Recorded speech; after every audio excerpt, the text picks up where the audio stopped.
Welcome to Killer Women with your host, best-selling author Danielle Girard. And now, Danielle's next killer woman.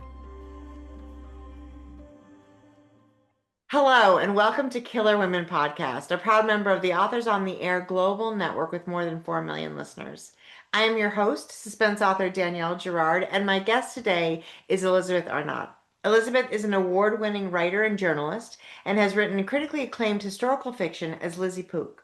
Her work, covering everything from true crime to Arctic exploration, has featured in publications including the Sunday Times, National Geographic, the New York Times Book Review, and The Guardian. She lives with her husband and their young daughter in London, where she spends far too much time drinking iced coffee and watching serial killer shows. Welcome, Elizabeth.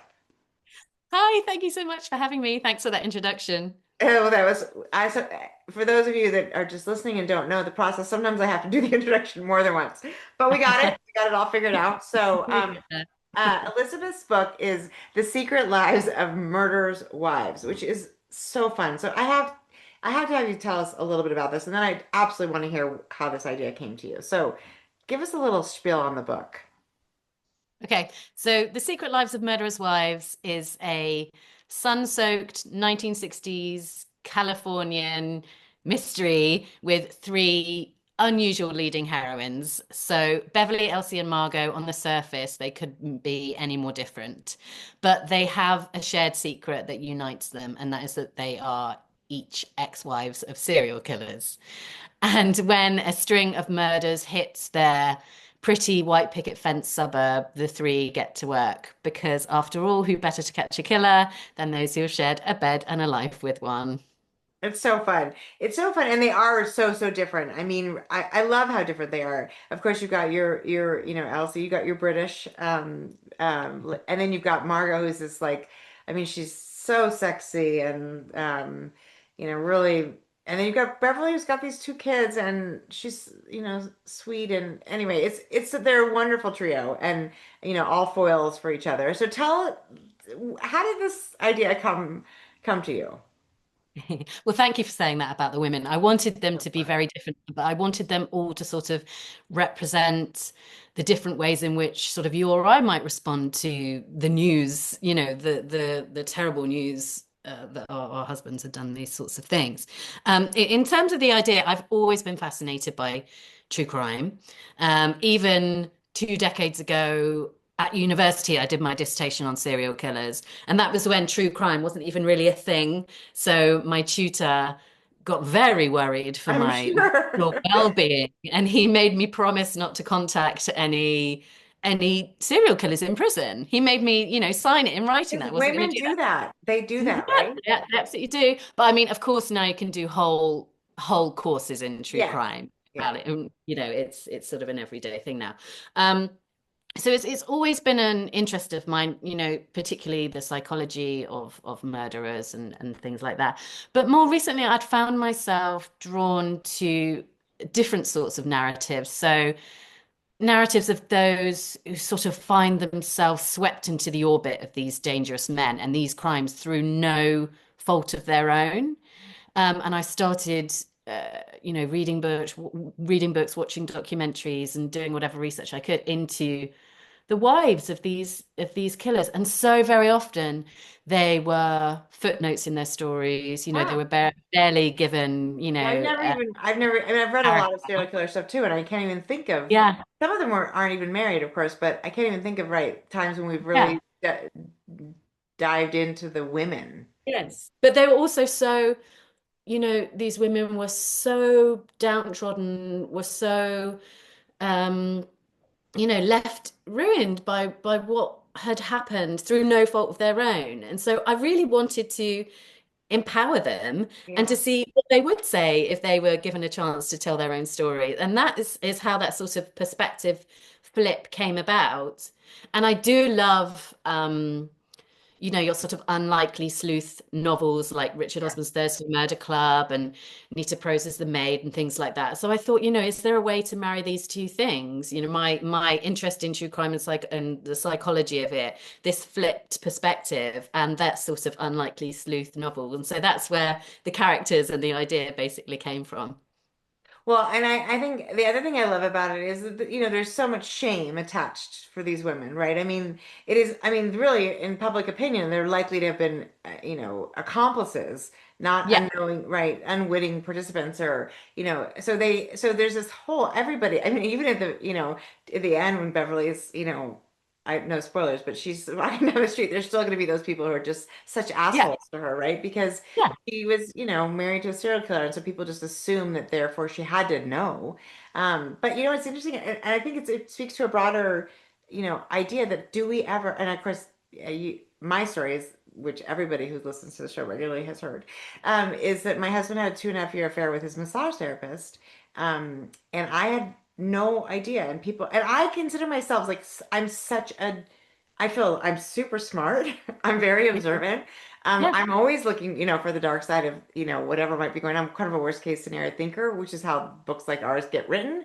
But I had no idea. And it was such a long time, right? And it's, that's in the past, but it does make me identify so much with characters like these ladies because you just assume that your partner is who, you know, he's And up. even the most intelligent, accomplished woman is powerless in the face of somebody who is a master manipulator and Oh, somebody yeah. who lives their life, who lives an almost double life. You know, these serial killers with families, the ones that are married and the ones that do have families, live a dual life. The two things do not cross into one another. And so it's very easy for them to have that sort of demarcation. And these women don't know. And it's interesting you say that because actually, when I was going into the writing of this book and when I had the idea for this book, I think I judged these women too. I Oh, think that I had that immediate subconscious thought of how the hell could they not have known? right. And that's what I wanted to probe and interrogate.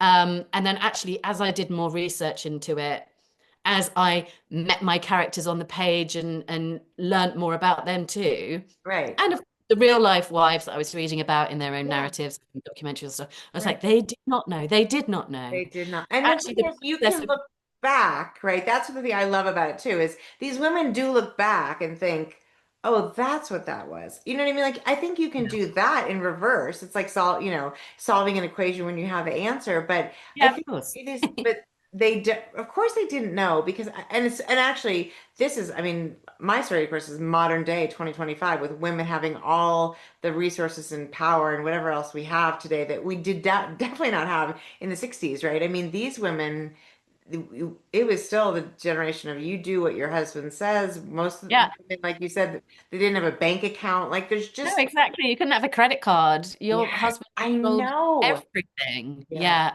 And no, no phones, no way to catch them up because you've got a shared iCloud or whatever. But interestingly, if you do read true accounts of these women, an awful lot of them, when they started to suspect that something was up, they thought that their husband was having an affair. Of course, Because, because you're very, like, yeah, okay, I'm being deceived and I'm being lied to and I'm being right. manipulated.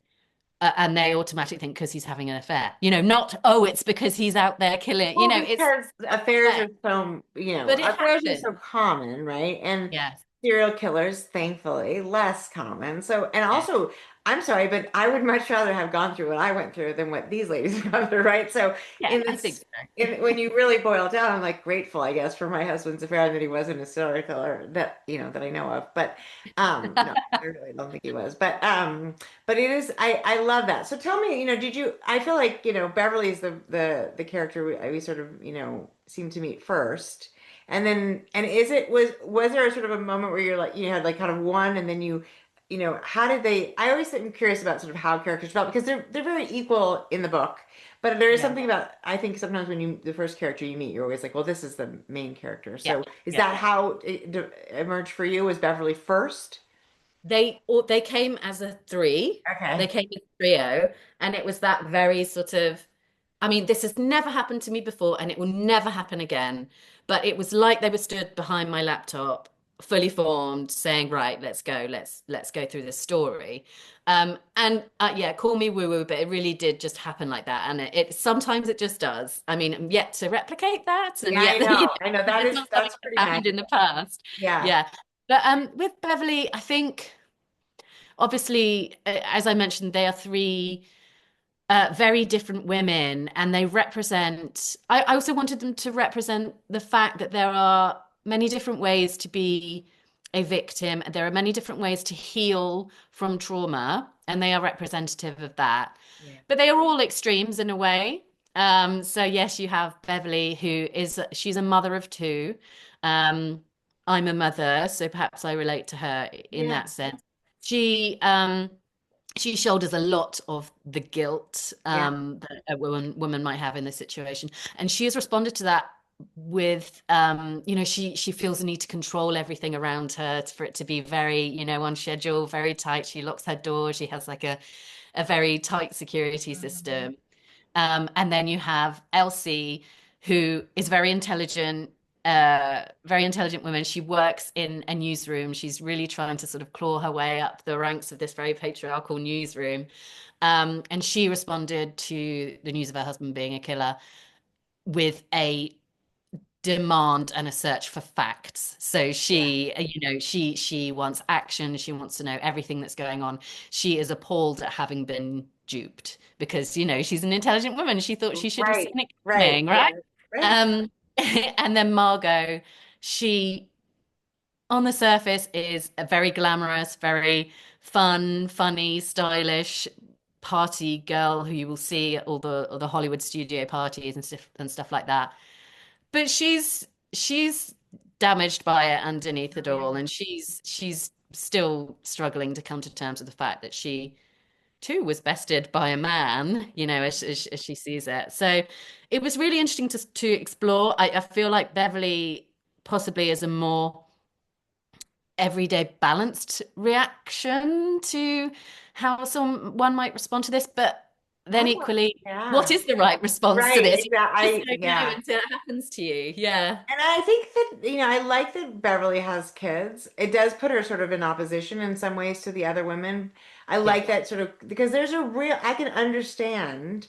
I mean, I'm also a mother. Like, I can understand that, like, it's really hard. You can throw your husband under a bus all day long, but when it's the father of your children and her kids are young, I Yeah. mean, Benjamin, she's a little boy who doesn't sleep through the night. And I mean, it's like, you can see how she in her mind, like, if her husband is really evil, like, what does that mean for those, like, that's a much more complicated situation than I think the other women are in or can recognize. So for her to cut ties completely the way that the Exactly. others have is much more complicated, and I love the nuance of that.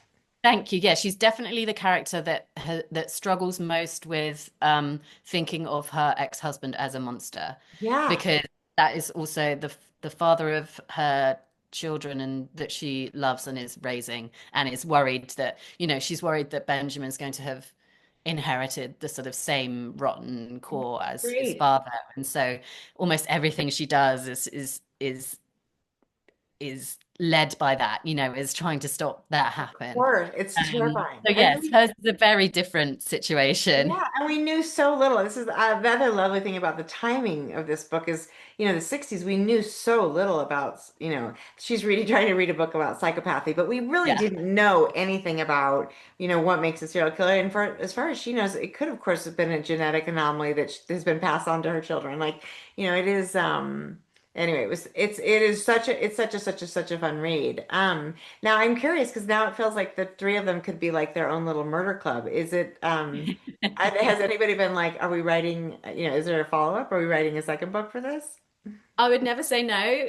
That's not what I'm writing at the moment. I'm writing another book and it isn't, but I would never say no. I think, I do feel like there would be scope there. There's so many more stories to tell, so many more crimes for them to try and solve. And they are a great little sort of trio. So never say never. Yeah, so not in the works right now, but never say never. I love it. So now your books that your historical fiction, is that as Lizzie Pook, is that something that you sort of continue to do? Are you going back and forth? Is this a transition for you? And sort of how did this, how did that happen? Yeah, I mean, it's a great question, and the answer is who knows. Yeah.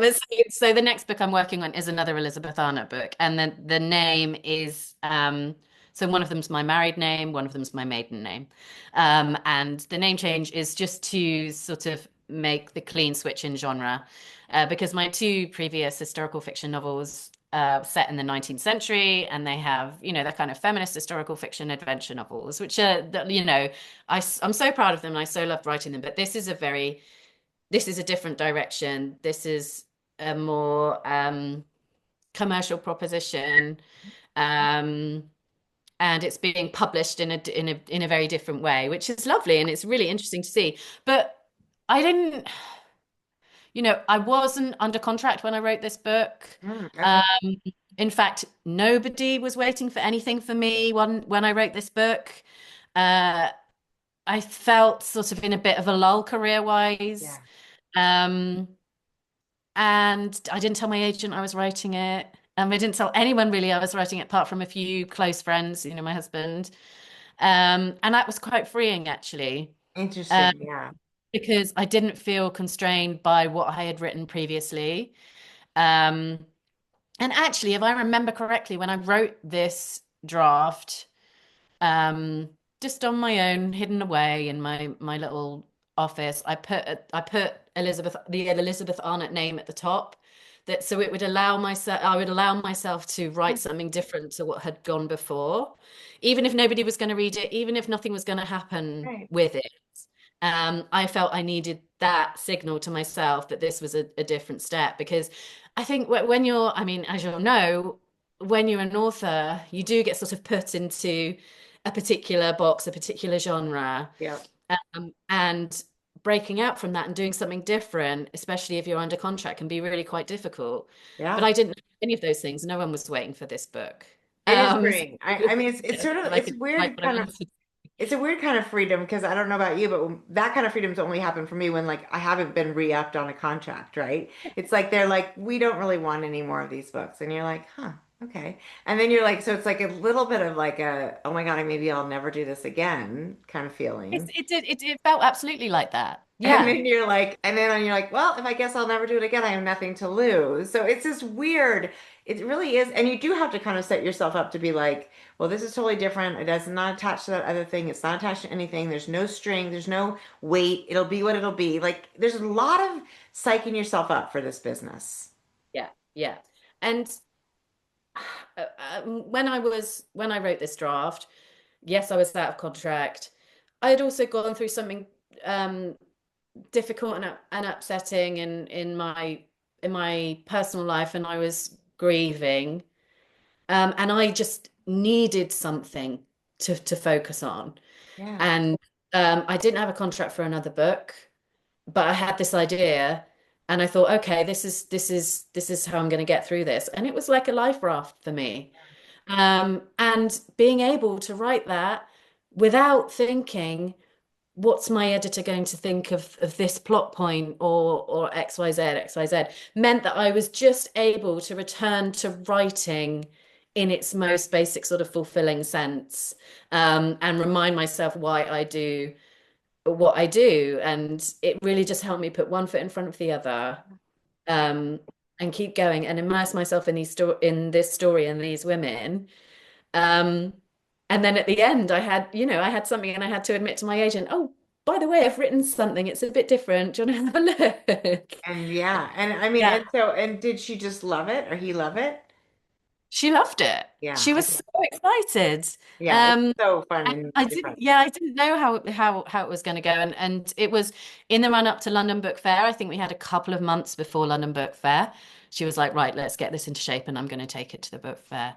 And that's what happened. And it went a bit mad from there, which was lovely. But going from nobody wants another book from me, Yeah. I don't know if I'm ever going to publish anything again, Right. not communicating with anyone in the publishing world for several months while I wrote this book, to what happened at the book fair, was just mad. And I don't think I could have planned for that, or even hoped for that. Yeah, I mean, but you have to have some, it's this whole business is about having some sort of, if it's a, momentum, a force, a muse, a voice, whatever it is that drives you back to the computer day after day with zero sort of promises, right? You don't have any idea that anything is going to come of this thing, that you're going to pour your heart and soul into. But like you said, I think it's what for whatever we're going through, and it's the same has been true for was true for me. Obviously, this recently with what I went through, but even historically, anything going on in my life, when I sit down, and I mean, I'm 17 books in. When I sit down and write a book, there is just it just sort of clears out all the noise and the day-to-day hardships and traumas um and it's kind of magic. Yeah. I agree. And it's certainly not because writing is easy. It's because writing demands so much brain space that all you can do when you're writing a book is hold that story in your head. Right. And that is why all the other noise is cancelled out. And you're right, that's a really magical, very special thing, but it's still graft, isn't it? Yeah, It can be a grind. Yeah. it's a grind. So are you able, because you're obviously working on, I'm assuming, another book now, or even maybe through a draft of it, or wherever you are in the process. But how is it to write that book? Like, are you able to sort of hold on to the idea that you're writing just for yourself in the moment, or not anymore? Yeah. So hard, right? Because Completely you had a different. two-book contract, I'm assuming, for most. Yeah. Yes, I had a two-book contract and it was and therefore I had to get everything about the second book signed off by editors. So you don't have that, which makes sense. It's fine. They've Of course, it's contracted a you for two, business. Yeah. two Yeah. books. It's they know what they're doing and that's absolutely fine, but it is a completely different experience. And so it's lovely, but yes, I've gone back to writing every sentence thinking, what is my editor gonna think about this Yeah. sentence? Yeah. Um, so it's great, but it's difficult in a different way. Yeah, Yeah. so I'm still on the draft of it and it will take much longer. The Secret Lives of Murderous Wife took me 6 weeks to write the first draft. 6 weeks, which for me is crazy. Oh, that's insane for anybody. Yeah. I mean, Yeah. it was messy. It was super messy, but I just think having that momentum and having no other noise in my head, Mhm. when it came to sort of books and publishing meant that I was able to just get everything down, whereas this has been a much, much longer process. Isn't that interesting? It is sort of like, I mean, you need it. Like, I appreciate my editor's voice in my head a lot of the time when I'm like, yeah. But then it does sort of also put up obstacles that wouldn't necessarily be there if I was just working. Yeah. And I've never done anything in 6 weeks. That's crazy. But I'll 3 months. never do it again. I know I'll never do Oh that again. yeah, I mean, who knows? But it is such a different thing. And also, are you also balancing? I mean, obviously, you said you have a young daughter. Are you also balancing work, journalistic work? No, I'm an author full time now, Okay, so which is that's just nice. there was a period with my first novel and my second novel, to a degree, where I was sort of balancing the two, but I was always freelance, so Yeah, I was able to sort of control my own workflow. And now I have a daughter, she's coming up to 2 years old. Impossible, I could not. Yeah, I yeah, think it's amazing. I think it's absolutely incredible when people write like Frida McFadden, writing her books in her spare time when she's not, being a neurologist or a neurosurgeon or whatever, whatever I just think that's remarkable. And I even think it's amazing when you hear people saying that they're breastfeeding their child at 2 o'clock in the morning and they have their phone and they're writing their novel in their notes app. yeah. It's incredible. I'm not able to do that and No, was never able to do that. So there's always a very clear, I have my daughter on Fridays and I don't do any writing. I cannot do yeah, any writing. She yeah, goes to nursery, goes to daycare, yeah. most of the time, and I work while she's there. And then if she's with me, then I'm present with her. I think it's the juggle is amazing when people can do it, but I find that very difficult. And so I'm curious about this because I agree with that, and I also am not a huge juggler, but I do feel like it's when you're in a book, and especially if when you're writing that quickly, I imagine even on Fridays and weekends or whatnot, those ideas are coming to you. So right? Because the women are living. I mean, I think I always describe writing a book as like having a friend in crisis. So when you have a friend who's really in crisis, you talk to her kind of every day or Yeah. text. You're Yeah. like, "Are you okay? How's the day going? How are you feeling? Whatever."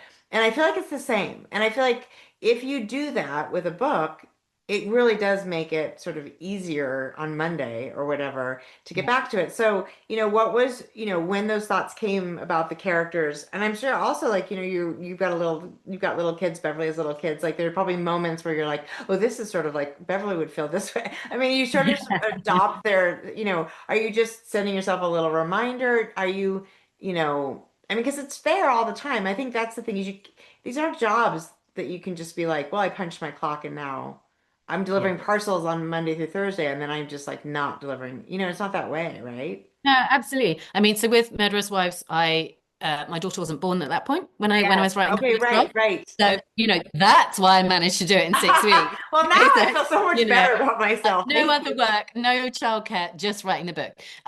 So now, absolutely. I mean, you hear the advice, write every day. That is just not possible for some people. That's not possible for me. But I do agree with you. Think about the book in some way every Yeah. day. Yeah. So I have a lot of notes in my Yes. note app on my phone. If you went into my kitchen now and looked at my kitchen table, there are note cards Yeah. scattered everywhere, the paper with things written down. If she's, it's not uncommon for, me to put my daughter down for a nap and then come downstairs and watch like a really grisly true crime documentary for research or something like that. And there's always that balance of Right. those two things. And then she comes down and then it's Spider-Man or Paddington or something like that, or we Right. go out. So there's that constant juggle. But yes, you're absolutely right. There is no clocking off from it, which is lovely and agonizing at the same time. And I found the same thing as a freelance journalist, actually. The boundaries are so blurred. There is no going into an office and leaving an office and leaving your work at home. And I think that's true for many creative jobs. Yes. And that's the payoff, right? You're never not at work, but Yeah. work is lovely and incredible. So yeah. And so I'm curious about this because there are so many women who, I mean, women are sort of, I guess, the primary, audience for true crime. I'm always curious if that's us trying to figure out how we would avoid the circumstances that these, victims end up in. But what is the sort of like, in the moment where you're like, you hear your daughter wake up and they're, watching something like, does it seep into the sort of like I feel like that stuff really feeds my fear about especially with children and so is there like a transition where you're like okay now I'm I go back to mom or is it are you like oh my God this is just it's there all the time a little bit. Yeah, it's really interesting. I was speaking to somebody about this the other day, and they have a young child, and I don't watch anything that involves, Yeah, missing fair, or, fair. or I can't do it. Yeah, My threshold used to be so high for everything, yeah, true crime related, darkness related, horror, whatever. Um, I struggle with narratives like that these days, and yeah, so I would just try and avoid them. But I do find it very easy to switch from one yeah, mode to the other. And I think that's sort of how we're bred as authors, especially if you're an author with a finite time to write or to research or yeah, whatever. You're like, okay, here we go. I've got an hour and I have to flip that switch and I have to start writing about murder. And then in 59 minutes, I'll stop writing about murder yeah. and You go pick up my get ice daughter, cream right, for right, my kid or right. whatever. So um, I don't know if it's a natural thing or it's something that's just been ingrained over time through being a journalist or an author or something like that. But thankfully, I'm not someone who's kept awake with nightmares about sort of true crime things that I've watched. Otherwise, I'd be in the wrong genre, I think. In Yeah, I think the you would be as well. Can you now? I know you're still working on the draft. Can you tell us anything about it, or you can say no, it's all still in the process. But I'm curious to I know think if if it yeah, has any similar time frames, like it does have a period time frame like this one does, perhaps with a more modern setting as well. I will always write sort of as Elizabeth Arnott, I think, book club friendly crime novels with a twist with sort of empowering women. Which yeah. is a I know I love that. very garbled description, but I think that No, that that's fair. I mean, I also totally appreciate sort of the sanctity of the process and like you have to protect its boundaries. So I asked the question very honestly with like you don't need to tell us if you don't. But I also have to say that one thing we didn't really address and as sort of a parting comment is the humor. there's a lot of really wonderful humor in this, which is of course these women were married to serial killers, so the humor is this sort of dark and also just like, finding the way through this, and the humor is so important. So I love, there were moments when I, laughed out loud as I was reading, which I think is always so fun in a book. So, and hard to Yeah. do. It's so much harder to do humor. Oh, yeah, absolutely. It's hard. But yes, this is a book about murders, but it's also a book about friendship and Yeah. the power and resilience of women and Yeah.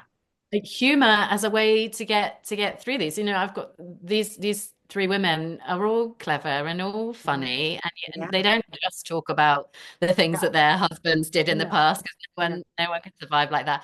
Also this is I wanted this to be like a book about murder that you can read by the pool. It's Yes, right. it's a book about crime, but it's also a book about Hollywood glamour and Yes. party, Yes. 50s fashion, and all that aesthetic, iconic stuff that comes with that decade.